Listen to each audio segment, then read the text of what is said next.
Audio Jungle.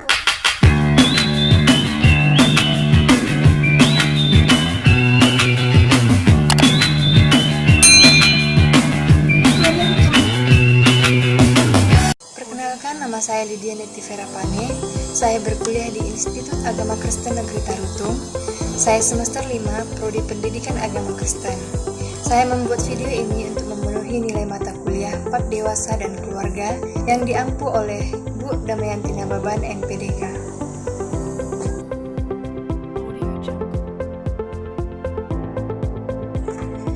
Baiklah, di sini saya akan melaporkan hasil makalah yang saya buat berjudul Penerapan PAK di dalam Keluarga.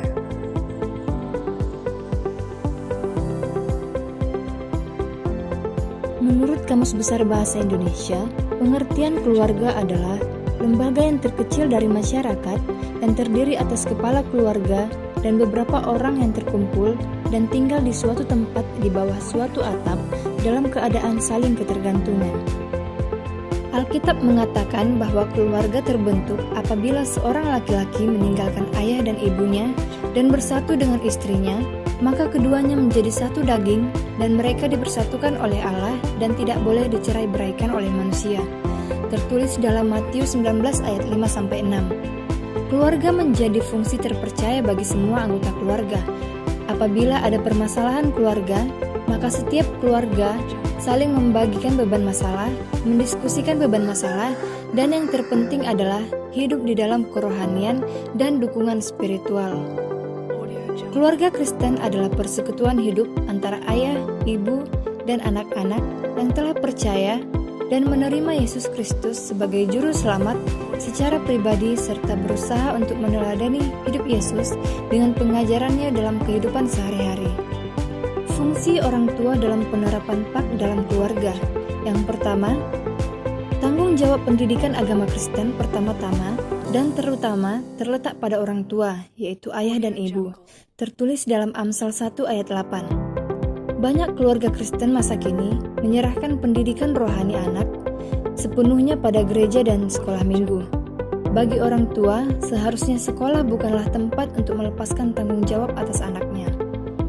Meski saat ini amat biasa kedua orang tua bekerja mencari nafkah demi anak, sehingga tidak ada waktu bagi orang tua untuk mendampingi anak.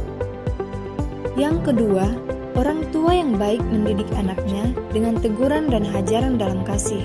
Tertulis dalam Amsal 6 ayat 23.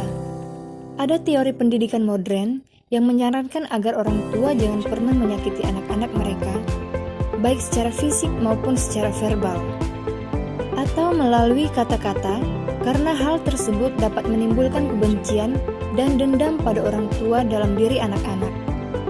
Teori ini menganjurkan orang tua untuk membangun anak-anaknya hanya melalui pujian dan dorongan. Hal ini bertentangan dengan kebenaran Alkitab yang mengatakan bahwa teguran dan hajaran juga dapat mendidik anak sama efektifnya dengan pujian dan dorongan, selama semuanya dilakukan dalam kasih. Yang ketiga, pendidikan agama Kristen harus dilakukan secara terus-menerus melalui kata-kata, sikap, dan perbuatan. Tertulis dalam Ulangan 6 ayat 7. Orang tua tidak dapat hanya mengandalkan khotbah atau pelajaran Alkitab setiap hari Minggu untuk memberi makanan rohani bagi anak-anak mereka. Orang tua harus secara rutin dan dalam segala kesempatan menyampaikan kebenaran firman Tuhan kepada anak-anak mereka. Lebih jauh lagi, orang tua harus menjadi teladan yang baik bagi anak-anak mereka, bukan hanya melalui perkataan, tetapi juga perbuatan. Masalah-masalah yang dihadapi keluarga. Keluarga dibentuk melalui pernikahan suami istri. Setelah itu, bila Tuhan memberi anak-anak kepada mereka, keluarga tersebut akan bertambah jumlahnya. Keluarga dan bertambahnya anggota keluarga menghadirkan permasalahan yang timbul dalam keluarga yang digolongkan dalam dua kelompok besar. Yang pertama, masalah yang timbul secara normal dalam siklus kehidupan keluarga, yaitu dari pernikahan, menjadi orang tua, berpisah dengan anak-anak yang sudah menikah, sampai Tuhan memanggil mereka. Yang kedua, masalah yang timbul dari luar keluarga, seperti tekanan masyarakat dan perubahan-perubahan sosial, politik, ekonomi, dan budaya. Peranan berdampak dalam keluarga. Tujuan pendidikan agama Kristen dalam keluarga adalah untuk mengajarkan tentang hubungan manusia dengan Tuhan serta ciptaannya. Pendidikan agama Kristen dapat dilakukan di dalam keluarga, sekolah, dan tempat ibadah tanpa dibatasi ruang dan waktu. Selain itu, peran pendidikan agama Kristen harus mengajarkan tentang kehidupan yang nyata kepada anak-anak, agar anak-anak mengerti tentang tujuan kehidupan ini. Pendidikan agama Kristen dalam keluarga sangat penting, diterapkan oleh orang tua di zaman sekarang. Salah satu peran pendidikan agama Kristen dalam keluarga saat ini adalah mengupayakan kerjasama ayah dan ibu dalam mendidik anak-anak serta menciptakan keharmonisan dalam keluarga.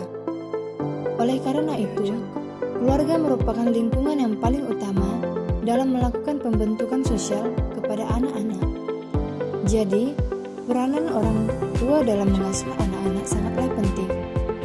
Bukan hanya anak belajar dan mengalami pertumbuhan di dalam keluarga, tetapi seluruh anggota keluarga dapat saling belajar dari yang lain melalui interaksi satu sama lain. Akan tetapi, semuanya itu tidak lepas dari keteladanan orang tua di dalam keluarga. Sekian yang dapat saya laporkan dari hasil makalah saya. Semoga makalah ini dapat bermanfaat untuk kita semua. Akhir kata saya ucapkan terima kasih. Audio Jungle.